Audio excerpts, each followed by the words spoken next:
and that is uniquely Indian. So let's stop.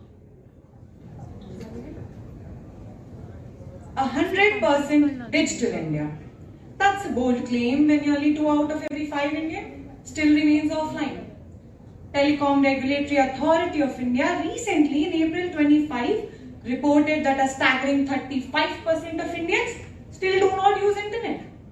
That's 500 million Indians standing at the gate of the digital world, unaware, unprepared and unprivileged for what's inside.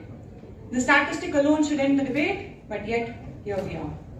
So respected jury, I'm Khushi Kapoor and I strongly stand against the motion. Because how can we speak of a 100% digital economy when 60% of our consumer expenditure is still in cash? And that's as per RBI. So it's clearly evident that even in the era of digital wallets, people are still trusting their own pockets. Yes, we have made remarkable digital progress and I'm acknowledging that. But progress should never be mistaken for readiness. And despite the rapidly developing infrastructure, only 43% of the telecom towers are fiberized as of 2024, which is too far from the 70% target and promise of the National Broadband Mission, making the rest of the towers unfit for high-speed or even stable internet. And do we still feel that the 5G in our phone can replace the rupee in our hand? I mean, let's be realistic. And even in the places where infrastructure does exist, there's still a significant usage gap. According to the government's latest NFSH report, only 33% Indian women have ever used the internet, as compared to 57% men. That's a shocking 24% gender usage gap, but you know what's worst? It's 5 times more than the global average. They'll tell you that UPI is breaking records, but so are the scamsters. As per Ministry of Finance, UPI fraud cases alone have skyrocketed to 1.3 million alone in the year 2023-24. And often when we hear about these numbers, we assume them to be rural or illiterate people. But let me tell you an instance. Recently, a retired Air Force officer was scammed of 13.2 lakh by fraudsters posing as fake CBI officials. A classic example of digital arrest. We have all heard about it. So if a person who's so well educated, an army person, can fall for this, imagine a poor farmer or a tribal woman who's already struggling with a simple ATM withdrawal.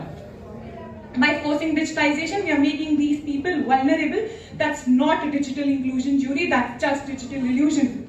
And when progress is made without the inclusion of all the people, it's not progress but a privilege for the people sitting at the top.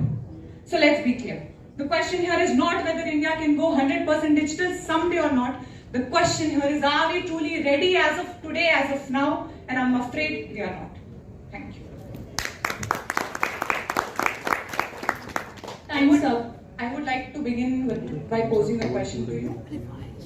You mentioned in your speech about the forest, the culture.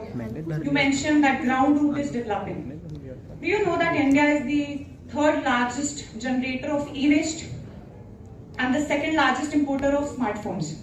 And as per the data, officially, we only recycle 20 to 25% of the e-waste. That's formally. All the rest goes to informal recycling. That's harmful for pollution, the forest that you mentioned, and the people's health. What's your take on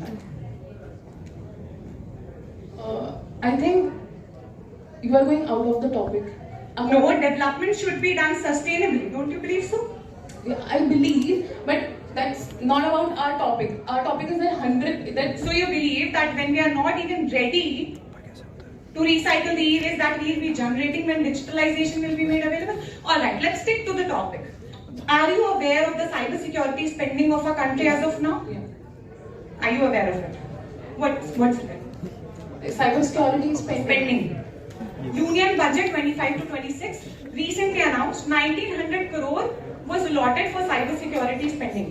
That comes to per user only ₹12 as compared to US's $200 per user. And we still believe we are ready.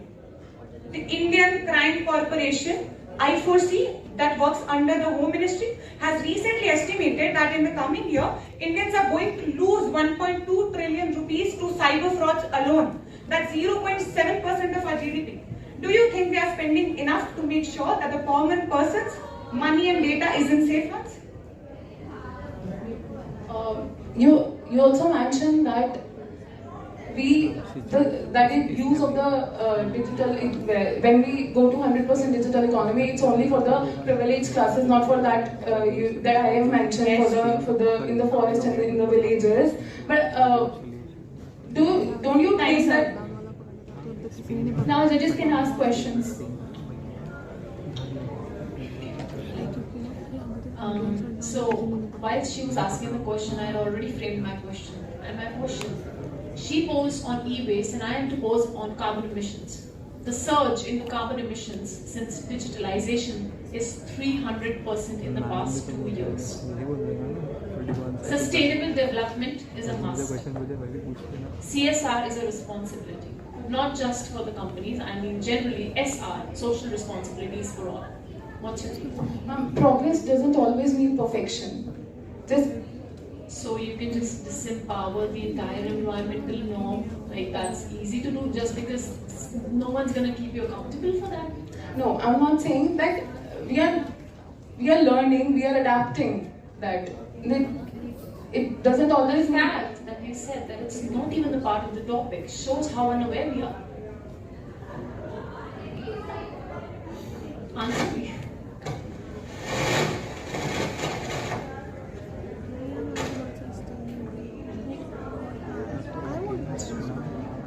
Now to you. So she actually said a very good point. And in regard to the same, I'll ask you the question. You've already given your C intermediate, I believe. Okay. When you went for the paper, you were ready, obviously. That's why you gave the paper.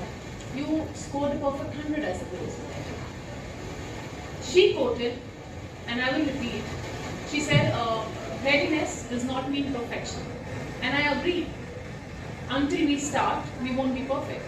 What's your take on that? Thank you. First of all, that's a very thought-provoking question. For me, there's a thing that my mother told me once, that to teach a person how to swim, you do not throw them in the water. They might learn how to, but that's just not ethical. 20% of Indians still cannot read or write. This is as per the National Statistic Office. What I believe is that not 100% people need to be ready, but they need to be as much ready that they are capable of adapting to it. The government. I'll reiterate. 80% of the people are already using UPI. That's a huge number. That's not a small number.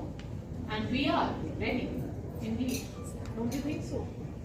Or will it be a perfect 100% only then will? No, not a perfect. Then it will not be a debate, you know. Not a perfect 100%, just reasonable enough to give the people assurance. 80% is not reasonable to you? 80% usage of UPI does not alone mean digital economy.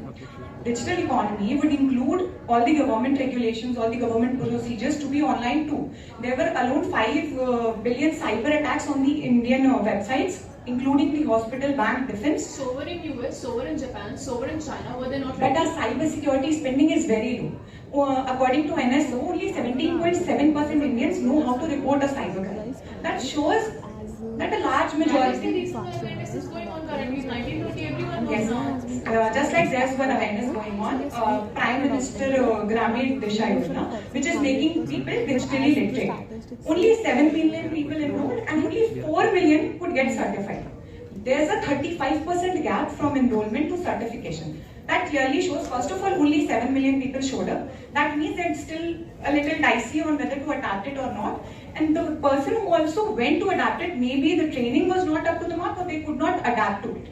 The 35% gap shows that. But thank you.